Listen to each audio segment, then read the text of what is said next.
In 1 year, renewables have installed more power capacity than nuclear in the last 70 years. That is the only technology today that can be deployed in a time that is consistent with the Paris Agreement goals. We've reached just under 4 terawatt of operational renewable energy, and one of the outcomes of COP28 was a big consensus for tripling that number to 11 terawatt globally. We are really committed towards these objectives. Naturgy, as you know, is a 180 years old company. Energy is our business and transformation is really our soul. Ninguna duda de que las energías renovables son uno de los instrumentos fundamentales que hoy por hoy contamos y sin duda alguna marcarán el futuro de todas las empresas y de todos los interesados en el mundo de la energía. So if it's good for the environment, it's good for the economy, if it's good for security, why we are not running more than we are already running?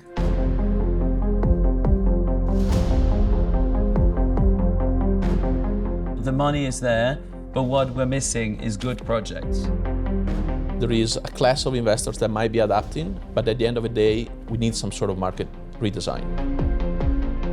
The marginal cost that usually has been used in the market to fix the price doesn't work for renewables.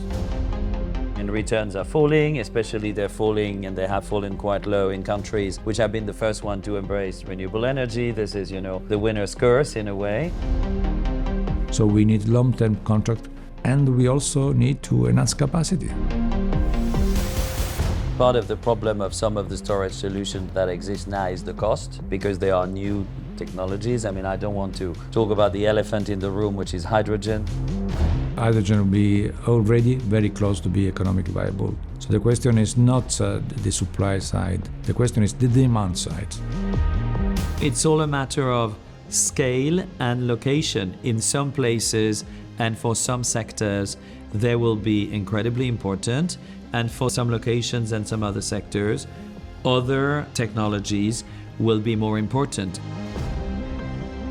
So everyone is talking about a transition that should be fair and inclusive, but the reality is that we are leaving someone behind us.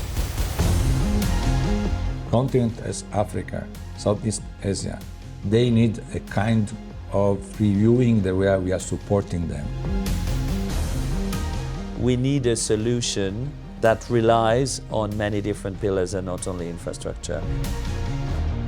The fact that infrastructure in Africa, for instance, does not exist, I think we should see that, and they should see that, as an opportunity to bypass that phase, build and implement new ways of producing and distributing energy. It's not just a question of charity, of fairness, or justice. Because if we don't intercept that increase in the demand, everything will go out of control.